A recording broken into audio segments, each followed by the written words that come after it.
नमस्कार। Byju's government exam prep में आपका स्वागत है।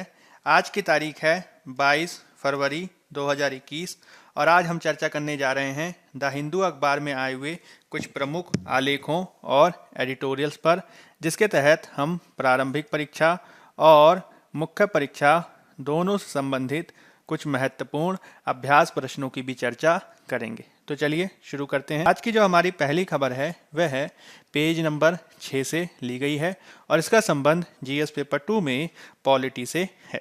मुख्य रूप से यह संबंधित है हाल के समय में अनेक विधेयकों को ध्वनि मत से पारित किए जाने के संदर्भ में उठे हुए विवाद से और किस प्रकार से इसे मत विभाजन की तुलना में अधिक विवादित माना जाता है, इसको हम देखने का प्रयास करेंगे।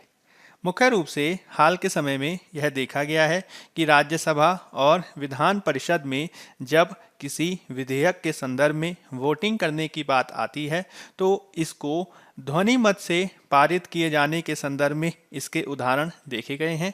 हालांकि ध्वनि मत को मत विभाजन की तुलना में अधिक विवादित माना जाता है, जिसको लेकर वर्तमान में विवाद देखे जा रहे हैं। मुख्य रूप से कई बार इस बात पे बल दिया जाता है कि किस प्रकार से सरकारों द्वारा द्वितीय सदन जैसे कि राज्यसभा और विधान परिषद में बहुमत न होने के बावजूद जब बिलों को पारित किए जाने की बात आती है तो वे ध्वनि मत का प्रयोग करते हैं और इस आधार पर वे बहुमत न होने के बावजूद बहुमत को सिद्ध कर लेते हैं। हाल के समय में कर्नाटक का गौवध निवारण अधिनियम और सरकार द्वारा प्रस्तुत किए गए कृषि कानूनों पर भी इसी प्रकार का विवाद देखा गया, जिसमें विपक्ष द्वारा लगातार ये आरोप लगाया गया कि किस प्रकार से उच्च सदनों को बाईपास किए जाने के संदर्भ में इनका प्रयोग किया जाता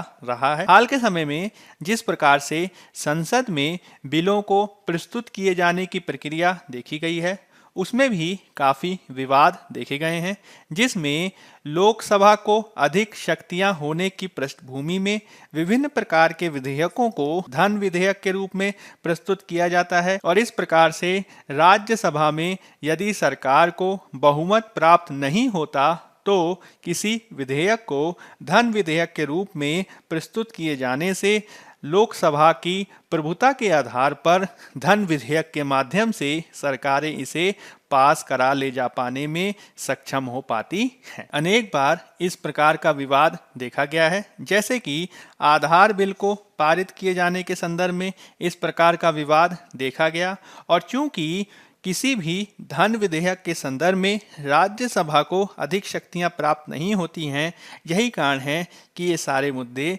लगातार विवाद का केंद्र बनते रहते हैं।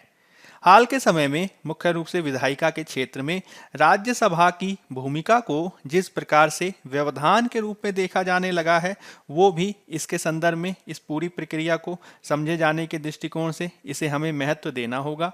विशेष रूप से विशेषज्ञों का इसके संदर्भ में कहना है कि भारत द्वारा जिस प्रकार से द्विसदनीयता को अपनाया गया है, उस द्विसदनीयता के दृष्टिकोण से राज्यसभा या विधान परिषदों की भूमिका काफ़ी महत्वपूर्ण हो जाती है।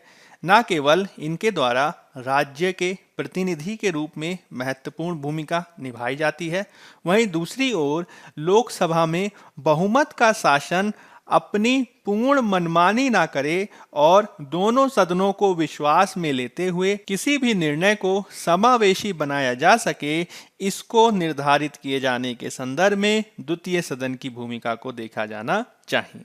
भारतीय लोकतांत्रिक प्रक्रिया के समान ही दूसरे देशों में भी जिस प्रकार से हमने संसदीय प्रक्रिया को अपनाया है, उसको समर्थन दिए जाने के दृष्टिकोण से विभिन्न विद्वानों जैसे कि जेरमी वॉल्ड्रॉन और जॉन स्टुअर्ट मिल के द्वारा भी इसके संदर्भ में द्विसदनीयता को महत्व दिया गया है, जिसको समझे जाने की आवश्यकता है।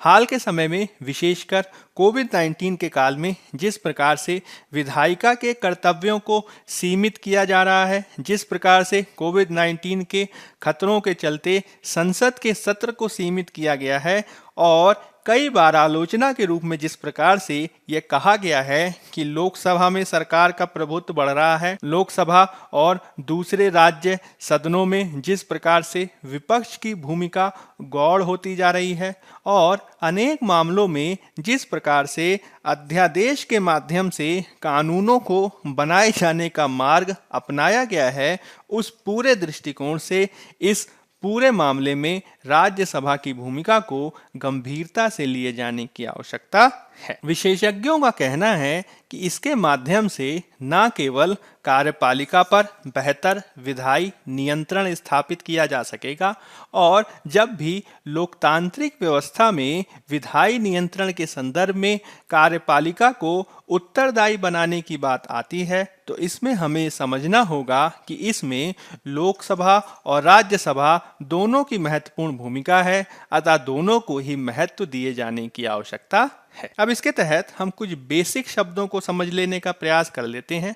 सबसे पहले हम देख लेते हैं ध्वनि मत अथवा वॉइस वोट क्या होता है। जैसा कि नाम से ही स्पष्ट है, ध्वनि मत से तात्पर्य है स्पीकर के द्वारा सदन में किसी भी मुद्दे या बिल पर सदस्यों से अपनी राय रखने के लिए कहना, और यह जो मत होता है, यह जो राय रखने की बात कही जाती है, वह सदस्यों से हाँ या ना के रूप में बोलने के रूप में शामिल होती है।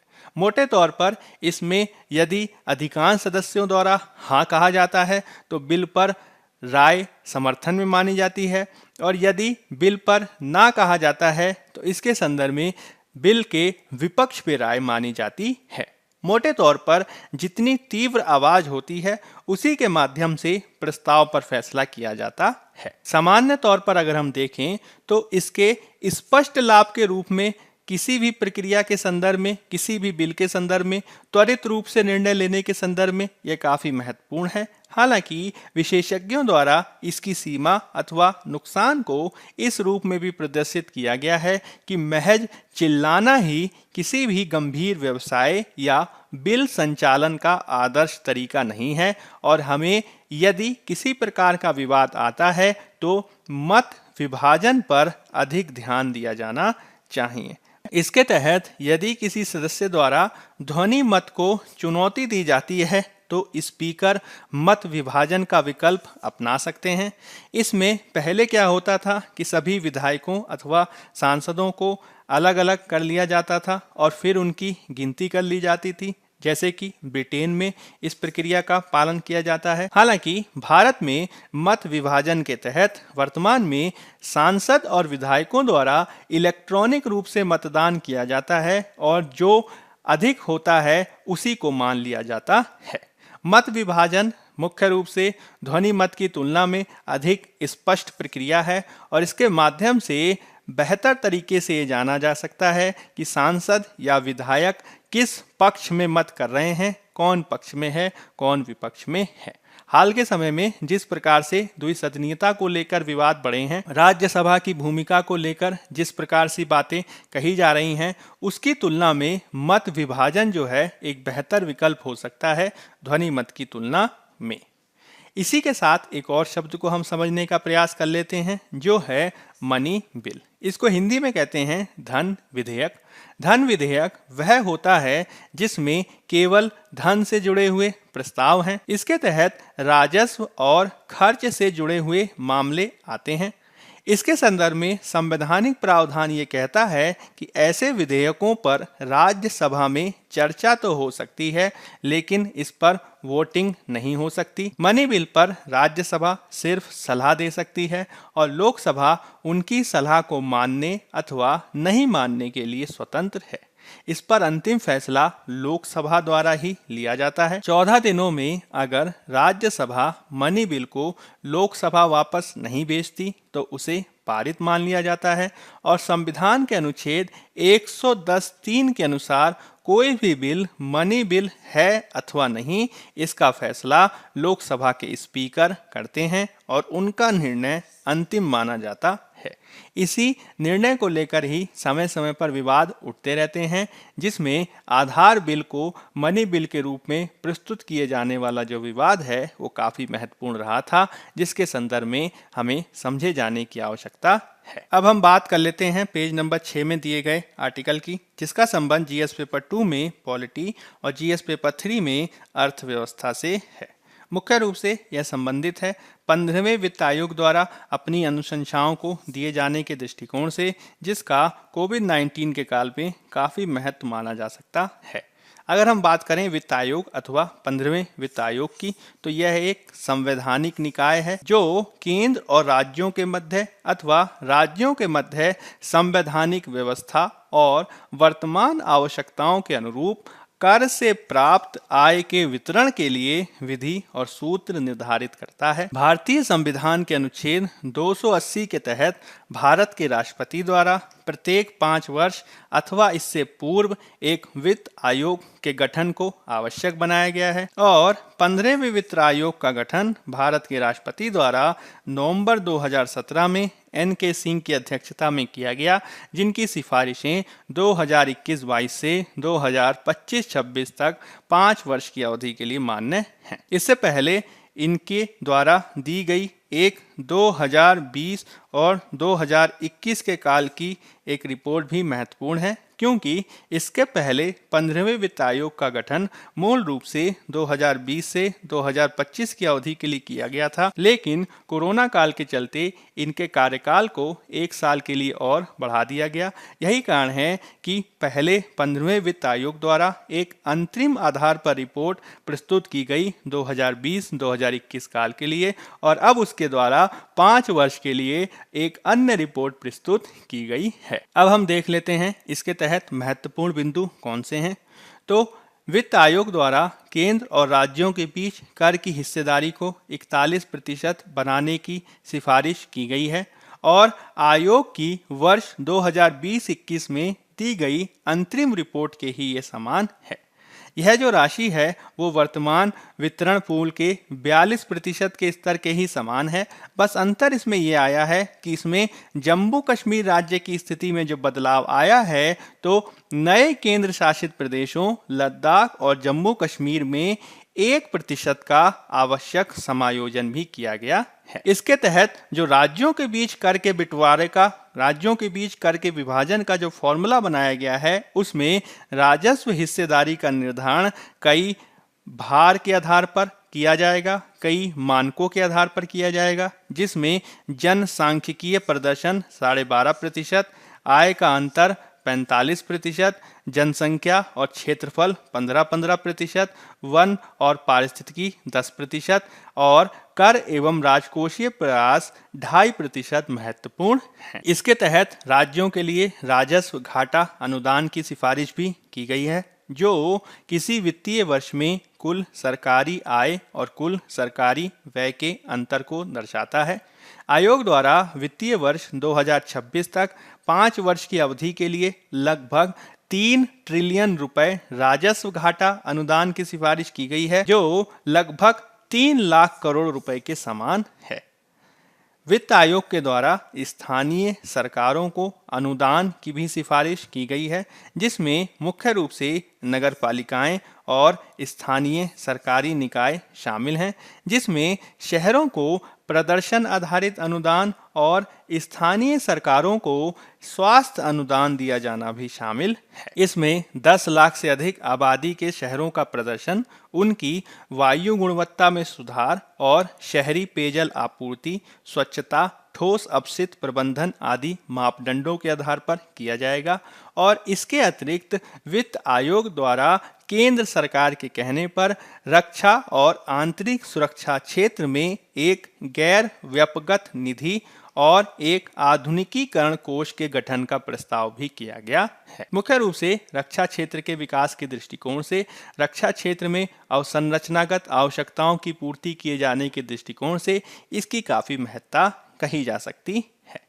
हालांकि वित्त आयोग ने जो सिफारिशें प्रस्तुत की हैं वह कई सारी चुनौतियों को लेकर भी आता है। मुख्य रूप से वित्त आयोग द्वारा जो प्रदर्शन आधारित प्रोत्साहनों को प्रस्तुत किया गया है वह अनेक बार स्वतंत्र निर्णय और नवाचार को प्रभावित कर सकता है।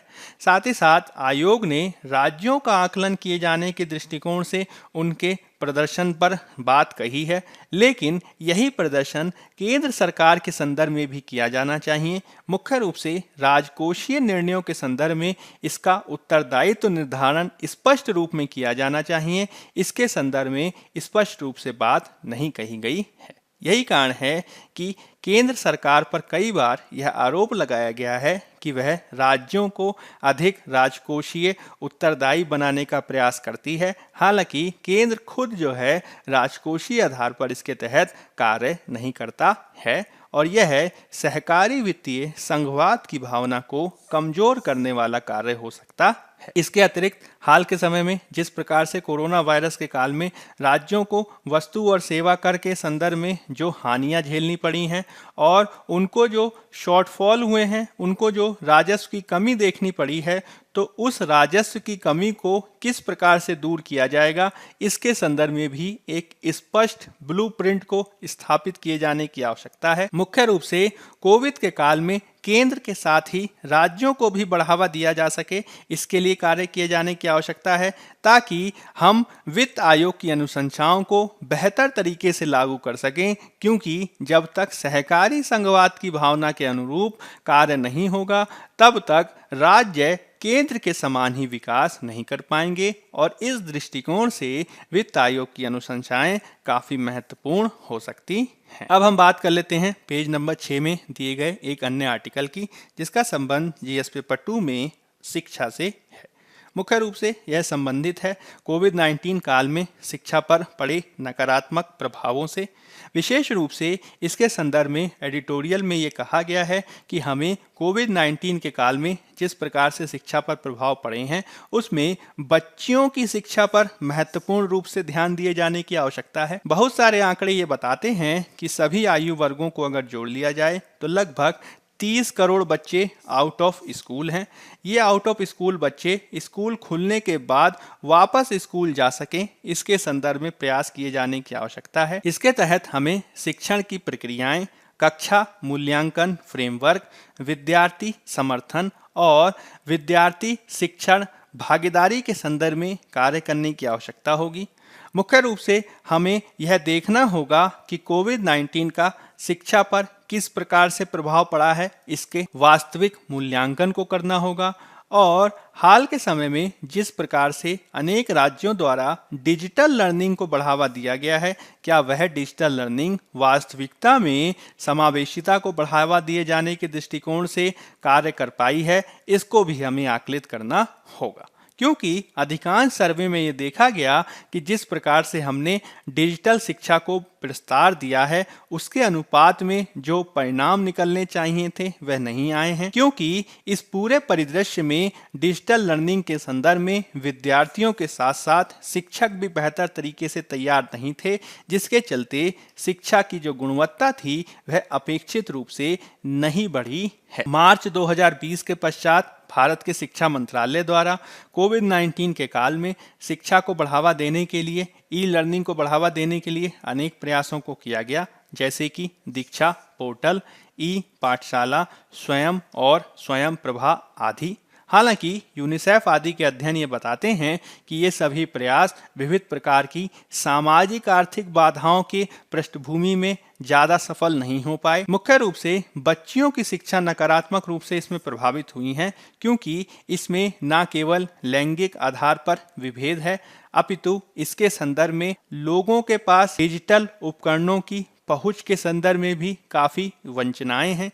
न केवल इसके संदर्भ में हम डिजिटल डिवाइड को देख सकते हैं, डिजिटल उपकरणों तक पहुंच में कमी को देख सकते हैं, साथ ही साथ इसके संदर्भ में समय समय पर खराब इंटरनेट और कनेक्टिविटी के चलते भी बच्चों की शिक्षा प्रभावित होती है। कोविड-19 ने परिवारों की आय को भी नकारात्मक रूप से प्रभावित किया है, जिससे बच्चों के स्कूल वापस लौटने में समस्याएं आ सकती हैं।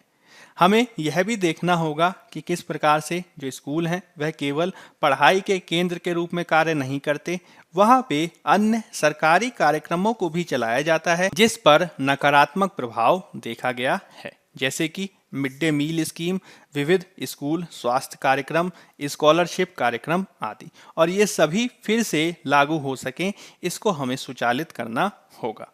मुख्य रूप से इसके तहत हमें पिछड़े राज्यों जैसे कि राजस्थान, उत्तर प्रदेश आदि में और अधिक प्रयासों को किए जाने की ज़रूरत है। हमें शिक्षण गतिविधियों को बढ़ावा दिए जाने के लिए एनजीओज़ को बढ़ावा देने के लिए कार्य करना होगा।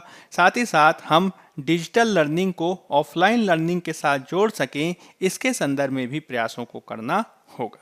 जब भी हम शिक्षा के संदर्भ में नियोजन करें तो हम इसमें लैंगिक भागीदारी को बढ़ावा दे सकें, समावेशिता पर बल दे सकें, इसको करना होगा। साथ ही साथ स्कूल वापस खुलने के बाद जो बच्चे स्कूल से बाहर हैं वह स्कूलों में नामांकन को प्राप्त कर सकें, नामांकन को हम बढ़ा सकें, इसको भी करना होगा। और इसमें सिविल सोसाइटी के साथ भागीदारी करते हुए कार्य करने की आवश्यकता है। मुख्य रूप से जो कोविड-19 के काल में बच्चों की शिक्षा में जो घाटा देखा गया है, जो लर्निंग डेफिसिट देखी गई है, उसकी मद्देनज़र हमें ट्यूशन्स को और काउंसलिंग्स को बढ़ावा दिए जाने की ज़रूरत है।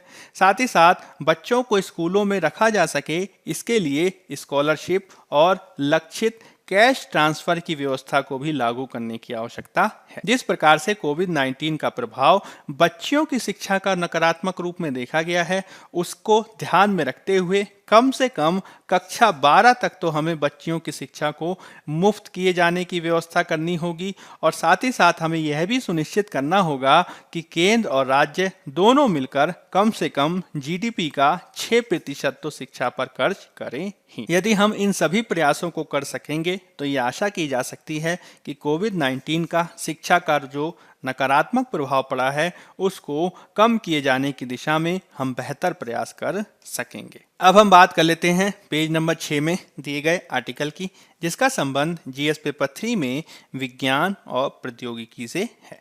मुख्य रूप से यह संदर्भित है नासा के मंगल पे भेजे गए मिशन परसिवरेंस रोवर के मंगल के सतह पर उतरने से। और यह है मार्च 2020 मिशन के सबसे महत्वपूर्ण पहलुओं में से एक है। मार्च 2020 मिशन मंगल ग्रह के भूविज्ञान जियोलॉजी को बेहतर ढंग से समझने और जीवन के प्राचीनतम संकेतों की तलाश करने के लिए डिजाइन किया गया है, जिसका उद्देश्य मंगल ग्रह पर प्राचीनतम जीवन के साक्ष्यों का पता लगाना और भविष्य में रोबोट और मानव अवशेषण के लिए प्रौद्योगिकी के प्रयोग को सफल बनाना है। यह जो रोवर है वह कम से कम एक मंगल वर्ष यानी पृथ्वी के 687 दिनों के बराबर कार्य करेगा। और 2012 में नासा द्वारा जो क्यूरोसिटी रोवर द्वारा प्राप्त किए गए परिणाम थे, उनको आगे बढ़ाने की दिशा में यह काफी महत्वपूर्ण साबित हो सकता है। अगर हम बात करें परसिवरेंस रोवर की, तो यह एक अत्यधिक उन्नत, महंगी और परिष्कृत चलायमान प्रयोगशाला है, जो पिछले मिशनों से इस रूप में भिन्न है कि वह महत्वपूर्ण चट्टानों और मिट्टी के नमूनों की खुदाई करने और उन्हें एकत्रित कर पाने में सक्षम हो। इसको 30 जुलाई 2020 को छोड़ा गया था और इसकी लैंडिंग हुई है 18 फरवरी 2021 को। मुख्य रूप से इसके लैंडिंग के स्थान के रूप में जजेरो क्रेटर की पहचान की गई है, क्योंकि यह एक प्राचीन नदी डेल्टा है जिसमें चट्टानें और खनिज विद्यमान हैं और इनके संदर्भ में माना जाता है कि ऐसे खनिज और चट्टानें का निर्माण केवल पानी में ही संभव है। यानी जल को खोजे जाने के दृष्टिकोण से यह काफी महत्वपूर्ण हो सकता है। साथ ही साथ इसमें कई सारे उपकरणों को भी लगाया गया है, जिसके माध्यम से यह कई प्रयोगों को कर पाने में सक्षम होगा, जैसे कि Mars oxygen in situ resource utilization experiment यानी मॉक्सी, जिसके द्वारा वायुमंडलीय कार्बन डाइऑक्साइड का प्रयोग करके ऑक्सीजन उत्पादन करने के लिए किया जाएगा। और यदि यह उपकरण सही प्रकार से कार्य कर पाने में सफल रहता है तो इसके द्वारा मनुष्यों की 2 और महत्वपूर्ण आवश्यकताओं की पूर्ति सफल हो पाएगी, जिसमें शामिल है सांस लेने के लिए ऑक्सीजन और पृथ्वी पर वापस लौटने के लिए रॉकेट ईंधन। साथ ही साथ इसमें मार्स हेलीकॉप्टर की भी काफी महत्वपूर्ण भूमिका है, जो परीक्षण के लिए एक छोटा ड्रोन है जो इस बात का पता लगाएगा कि क्या एक हेलीकॉप्टर मंगल के विरल वातावरण में उड़ान भर पाने में सक्षम है अथवा नहीं। अब कई विशेषज्ञों द्वारा ये प्रश्न उठाया गया है कि आखिर क्यों मंगल ग्रह को ही इसके लिए चुना गया, आखिर क्यों कई सारे देश मंगल पर ही इंटरेस्टेड हैं। तो कई कारणों के चलते मंगल ग्रह को चुना गया है। एक तो इसकी पृथ्वी से काफी समानता है। लगभग 4 बिलियन साल पहले मंगल ग्रह की शुरुआती परिस्थितियां पृथ्वी से बहुत मिलती जुलती थीं। साथ ही साथ मंगल का वातावरण भी अत्यधिक सघन है, जो पानी की उपस्थिति के साक्ष्य के रूप में महत्वपूर्ण हो सकता है। और यदि वास्तव में मंगल ग्रह पर परिस्थितियां पृथ्वी के समान थीं, तो इस बात की संभावना बन सकती है कि मंगल ग्रह पर भले ही सूक्ष्म स्तर पर, लेकिन जीवन अवश्य विद्यमान रहा होगा। साथ ही साथ तापमान के दृष्टिकोण से भी अन्य ग्रहों की तुलना में यह सर्वाधिक उपयुक्त है। जहां शुक्र और बुध ग्रह का औसत तापमान 400 डिग्री सेल्सियस से अधिक है, वहीं दूरस्थ ग्रह इस मामले में बहुत ज्यादा ठंडे हो जाते हैं। इसकी तुलना में मंगल का जो तापमान है वह तुलनात्मक रूप से अनुकूल है, जो ध्रुवों पर लगभग माइनस में 125 डिग्री सेल्सियस और भूमध्य रेखा पर लगभग 20 डिग्री सेल्सियस है, जो पृथ्वी के काफी समीप है। और यदि हम इस प्रमुख प्रकार के रोवर्स के माध्यम से यहाँ पर जीवन के होने अथवा जीवन के नष्ट होने के संभावित कारकों की पहचान कर सकेंगे, तो यह भारत में और अंतर्राष्ट्रीय स्तर पर भी काफी महत्वपूर्ण खोज हो सकती है। अब हम बात कर लेते हैं पेज नंबर 7 में दिए गए आर्टिकल की, जिसका संबंध जीएस पेपर 3 में पर्यावरण और पारिस्थितिकी से है। मुख्य रूप से यह संबंधित है कोविड-19 के पश्चात बेहतर आर्थिक समृद्धि की दिशा में ग्रीन एनर्जी और ग्रीन रिकवरी को किए जाने की आवश्यकता के संदर्भ में। मुख्य रूप से इसमें इस बात पे बल दिया गया है कि किस प्रकार से यदि हमें कोविड-19 के पश्चात आर्थिक समृद्धि को आगे बढ़ाना है और इसके संदर्भ में निवेश को करना है, तो हमें इस बात को ध्यान रखना होगा कि यदि हम एक ऐसे सतत विकास की ओर आगे जाएंगे जो फॉसिल फ्यूल पर आधारित ना होकर ग्रीन फ्यूल पर आधारित होगा, तो निश्चित रूप से हम एक बेहतर भविष्य को प्राप्त कर सकते हैं। मुख्य रूप से इसके तहत इस बात पर बल दिया गया है कि भारत और चीन जैसे देशों द्वारा एशिया पैसिफिक क्षेत्र में काफी बेहतर कार्य किए गए हैं, क्योंकि कई वर्षों से स्वच्छ, कुशल और न्यून कार्बन उत्सर्जन करने वाली तकनीकों पर इनके द्वारा काफी बल दिया गया है। हाल के समय में अनेक प्रकार की रिसर्चें भी इसके संदर्भ में महत्वपूर्ण हैं, जो इस बात को स्थापित करती हैं कि किस प्रकार से नवीकरणीय ऊर्जा में किया गया निवेश, जो दूसरे फॉसिल फ्यूल परियोजनाओं में किए गया निवेश होता है, उसकी तुलना में अधिक लाभकारी होता है। यह लाभकारिता न केवल ग्रामीण विकास के क्षेत्र में देखी जाती है, अपितु महिला और बच्चों का विकास किए जाने के दृष्टिकोण से भी इसकी काफी महत्ता है। और यदि हम लगातार सतत आधार पर नवीकरणीय ऊर्जा में निवेश को करते हैं, तो इसके माध्यम से हम पेरिस जलवायु समझौते के तहत निर्धारित किए गए लक्ष्य को भी प्राप्त कर पाएंगे, जिसमें हमने इस सदी के अंत से पूर्व तक तापमान वृद्धि को 2 डिग्री सेल्सियस से कम रखने अथवा आदर्श रूप में 1.5 डिग्री सेल्सियस तक सीमित रखने की बात कही है। हालांकि इसके संदर्भ में यदि हमें ग्रीन रिकवरी को प्राप्त करना है, तो इसके लिए हमें SDG लक्ष्य यानी सतत विकास लक्ष्य को प्राप्त करने के लिए कार्य करना होगा, क्योंकि इनको प्राप्त किए जाने की दिशा में न केवल हम बेहतर स्वास्थ्य, कार्यदशाएं, गरीबी उन्मूलन और सामाजिक आर्थिक असमानता को दूर कर पाने में सक्षम होंगे, साथ ही साथ इसके माध्यम से हम एक बेहतर भविष्य का भी निर्माण कर पाएंगे। मुख्य रूप से इसके तहत आवश्यकता इस बात की है कि हम न्यून कार्बन उत्सर्जन करने वाले अवसंरचना क्षेत्र में निवेश को बढ़ावा दें, और साथ ही साथ न केवल हम कोयले से उत्पन्न ऊर्जा को हटाएं, साथ ही साथ नवीकरणीय ऊर्जा को भी सब्सिडी के आधार पर बढ़ावा दें। और इतने बड़े पैमाने पर कार्य करने के लिए निश्चित रूप से सरकारों की इसमें ज़्यादा भूमिका है, तभी हम एक बेहतर और सतत विकास के लक्ष्य को प्राप्त कर पाएंगे, जिसका लाभ भावी पीढ़ियों को भी प्राप्त होगा। अब हम बात कर लेते हैं कुछ प्रीलिम्स प्रैक्टिस क्वेश्चन की। पहला क्वेश्चन है, सरकार के मंत्रालय या विभाग निम्नलिखित में से किसके द्वारा बनाए जाते हैं? राष्ट्रपति, प्रधानमंत्री, मंत्रिपरिषद, कैबिनेट, सचिव। तो इसका उत्तर है हमारा ए, राष्ट्रपति। आज पेज नंबर 1 में इसके संदर्भ में खबर आई है, जिसमें कोविड-19 से लड़ने की रणनीति के संदर्भ में राज्यों की भूमिका को महत्वपूर्ण बल दिया गया है। साथ ही साथ इसके संदर्भ में विभागों और मंत्रालयों की भूमिका को भी महत्वपूर्ण माना गया है। और भारत में विभाग और मंत्रालय भारत सरकार व्यवसाय का आवंटन नियम 1961 के तहत भारत के राष्ट्रपति द्वारा संविधान के अनुच्छेद 77 के तहत बनाए जाते हैं, जिसमें राष्ट्रपति द्वारा इनका निर्माण प्रधानमंत्री की सलाह पर किया जाता है। तो आपको याद रखना है, किया जाता है प्रधानमंत्री की सलाह पर, लेकिन होता किसके द्वारा है? तो राष्ट्रपति के द्वारा। निम्नलिखित में से कौन सा से द्वीप सुमेलित हैं? द्वीप दिया है और देश दिए हैं। अजम्पशन द्वीप, सेशेल्स, अगालेगा द्वीप, मालदीव, गाधू द्वीप, मॉरिशस। तो विकल्प है केवल एक और तीन, केवल दो, एक, दो और तीन। तो इसके संदर्भ में गाधू जो द्वीप है वह हाल के समय में चर्चा में रहा था। मालदीव में इसका विकास किया जा रहा है चीन के द्वारा।